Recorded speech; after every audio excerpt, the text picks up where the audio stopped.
Je suis très heureux de vous accueillir aujourd'hui parce que dans le même esprit que ce que Yann Monplaisir et Karine Mousseau ont initié, je souhaite que le privé puisse s'impliquer fortement dans la mise en valeur du patrimoine qui peut servir au développement économique. C'est le discours que j'ai tenu au président de la République, Yann Monplaisir était là, pour dire que Saint-Pierre a un paradoxe à résoudre. Nous sommes une ville de 4200 habitants, autour de 6 millions de budget de fonctionnement, 60-65% déjà est consacré à la masse salariale.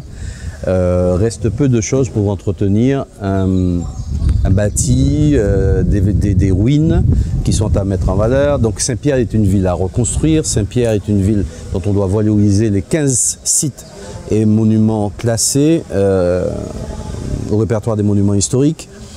Saint-Pierre a une misère sociale qui est la caractéristique du Nord Caraïbe. Cette région Nord Caraïbe souffre du plus fort taux de chômage de la Martinique. Moins de 3% du bassin d'emploi se situe dans le Nord Caraïbe, du bassin d'emploi martiniquais. Dans un contexte national qui est celui que l'on connaît, à savoir l'État même n'a pas les moyens. Je vais vous montrer un site emblématique de la ville qui est classé monument historique, les ruines du Figuier. Les parcelles appartiennent à l'État. Eh bien, il se trouve que l'État n'arrive pas à entretenir ces parcelles d'un monument historique. C'est la ville qui s'en charge avec ses maigres moyens. Un autre exemple, ce musée qui est quand même le musée de l'histoire de Saint-Pierre, donc de la Martinique, 28 000 morts en 1902, qui a fait que Saint-Pierre a été, sur le plan de la notoriété internationale, encore plus connu qu'elle l'était avant. Le musée, bizarrement, a été construit sur une parcelle de l'État. Donc nous sommes en train de demander la rétrocession à l'État de cette parcelle pour que ça fasse un ensemble. Il y avait un projet de près de 1,5 million d'euros pour restaurer ce musée. En attendant d'avoir des moyens, je ne pouvais pas attendre. La CTM n'a pas non plus les moyens. Et c'est grâce à la fondation Culturabam, que vous ne connaissez peut-être pas, mais c'est une émanation de la fondation Clément.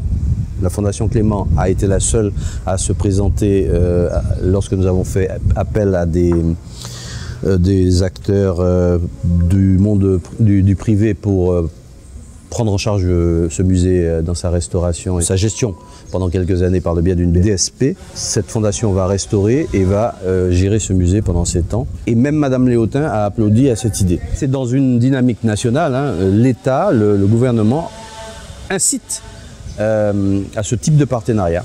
Voudrait que les privés s'impliquent dans tout ce qui est sauvegarde et mise en valeur du patrimoine français, puisque vous le savez, l'économie touristique est une force de l'économie française. Voilà. Donc la Martinique a la chance d'avoir le soleil, la mer, les cocotiers, le rhum, les acras, mais la Martinique a en plus Saint-Pierre. Et donc il nous reste à exploiter ce potentiel-là. Je pense qu'il y a une carte à jouer là.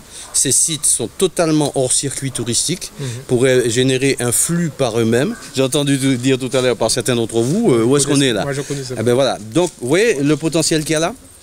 Ces sites-là sont extraordinaires. L'Action Service est une association qui est une entreprise d'insertion. Je leur ai demandé d'étendre leur activité sur Saint-Pierre pour nous aider à entretenir ces sites et à révéler des sites qui sont actuellement sous les herbes. Ce sont l'herbe de Guinée, c'est le site de l'ancien cimetière historique de Saint-Pierre, qui est cimetière d'Ifort, qui est actuellement sous les herbes et qui est un cimetière avec des tombes en marbre et tout ça, qui avait été mis à jour dans les années 70 et que l'herbe a repris le dessus.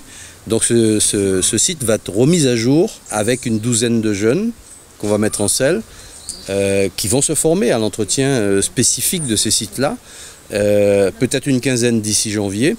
Et donc c'est le cimetière du Fort, c'est la Vierge des Marins, c'est des sites classés ou non classés, mais qui peuvent être des éléments d'attractivité de Saint-Pierre que l'on veut mettre en valeur. On ne peut pas faire le basique de la politique qu'il faut faire, ce pourquoi j'ai été élu. Et puis en même temps faire du brillant, pour l'instant c'est pas la préoccupation des Pirotins que d'embellir les vestiges et tout ça. C'est le problème du touriste qui arrive et du client potentiel pour l'économie. Bah, voilà. Donc c'est pour ça que je suis obligé, si je veux aller vite, de faire appel à tous ceux qui peuvent effectivement contribuer à ce développement, dans le privé en particulier.